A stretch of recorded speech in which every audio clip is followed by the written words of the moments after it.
89व्या अखिल भारतीय साहित्य संमेलनाच्या मंचावर आज महाराष्ट्राचा पंतप्रधान का होऊ शकला नाही याबद्दलचा इतिहास उलगडला। राष्ट्रवादीचे अध्यक्ष शरद पवार यांच्या अमृत महोत्सवी वर्षानिमित्त प्रकट मुलाखत घेण्यात आली। त्यावेळी यशवंतराव चव्हाण यांचं पंतप्रधानपद कसं हुकलं याची कहाणी सांगितली। लाल बहादूर शास्त्रींच्या निधनानंतर यशवंतराव चव्हाणांचं पंतप्रधान पदाचे ते दावेदार होते, पण इंदिरा गांधींचं मत विचारायला गेलेल्या यशवंतरावांच्या बाबतीत इंदिरा गांधींनी गोड बोलून कसं पंतप्रधान मिळवलं याचा किस्सा पवारांनी या मंचावर उलगडून दाखवला।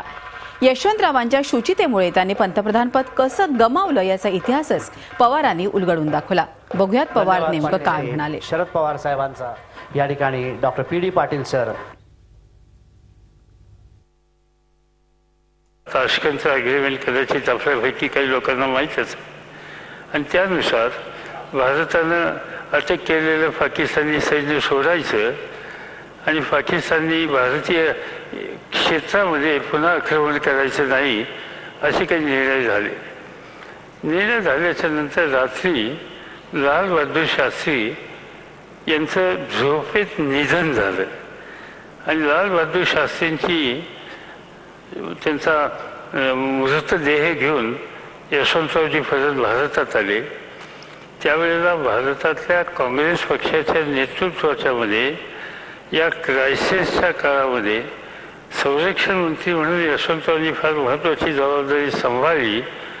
त्यासाठी शास्त्रींच्या नंतर त्यांनी प्रधानमंत्री व्हावं अशी भावना होती आणि सगळ्या नेत्यांचा आग्रह होता। हा प्रश्न यशवंतरावांच्या समोर मांडला गेला। त्यावेळेला अर्थात मी फार ज्युनियर होतो, मी हजर होतो, पण मी एक लहान कार्यकर्ता होतो आणि महाराष्ट्रातले सगळे वसंतराव नाईक, वसंतराव दादा हे सगळे चव्हाण साहेबांच्या घरी असताना त्यांना ज्यावेळेस हे सुचवलं गेलं त्यावेळी यशवंतरावजींनी एकच उत्तर दिलं की मला दिल्लीमध्ये जवाहरलाल नेहरूंनी आणलंय।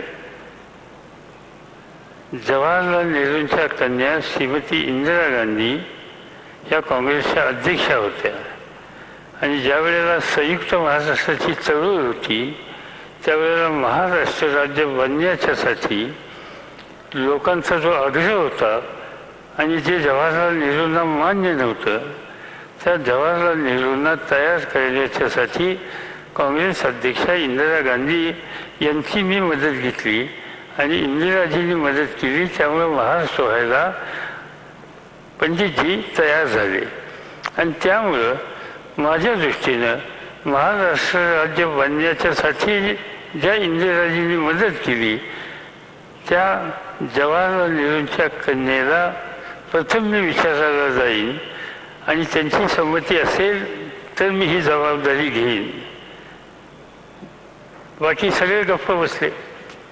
मी त्या ठिकाणी होतो। मी म्हटलं की हे काही तुमचं मला योग्य वाटत नाही आणि तुम्ही असं विचारलं तर कधी तुम्हाला संधी मिळणार नाही आणि त्या इंदिरा गांधीच म्हणतील मी होते।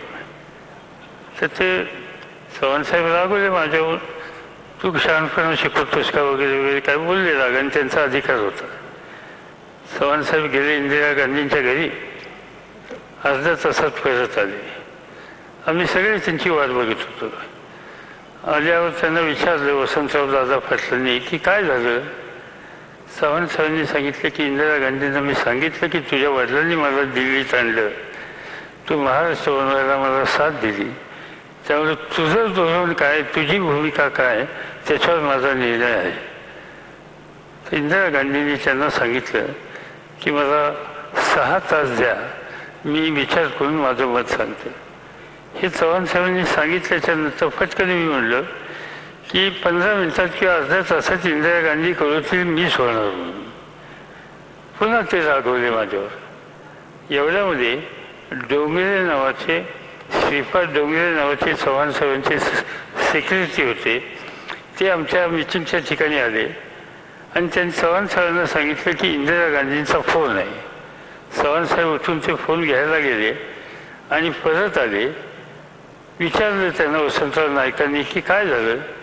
त्याला इंदिरा गांधींनी सांगितलं की तुमचा मला पाठिंबा आहे, त्यामुळे मी प्रधानमंत्री व्हायचा निर्णय घेतला, तुमचं मला सहकार्य मिळेल। हे इंदिराजींनी सांगितलं आणि महाराष्ट्राला चव्हाण साहेबांच्या रूपानं प्रधानमंत्री होण्याची जी संधी होती ती संधी महाराष्ट्राने गमावली. यशवंतांचा सभ्यपणा सुसंस्कृतपणा हा शेवटी महाराष्ट्राला प्रधानमंत्री देण्याच्या मार्गात आला. हा व्यक्तिगत माझा स्वतःच्या उपस्थितीत घडलेला प्रसंग आहे आणि तो मी आज आपल्यापुढे सांगतो. झी 24 तास रहा एक पाऊल पुढे.